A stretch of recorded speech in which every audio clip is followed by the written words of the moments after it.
क्या अगर मैं आपको बताऊं कि ज्यादा व्यूज का राज वीडियो में नहीं बल्कि थंबनेल में है? इमेजिन करें कि 100 लोगों ने आपका थंबनेल YouTube पर देखा। उन 100 में से सिर्फ 10 लोगों ने आपके वीडियो पर क्लिक किया।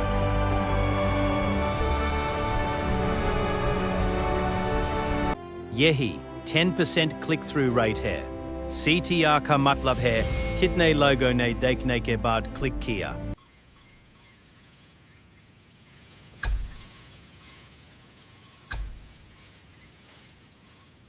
आपका थंबनेल और टाइटल तय करता है कि लोग क्लिक करेंगे या नहीं, इसे इरेसिस्टिबल बनाओ।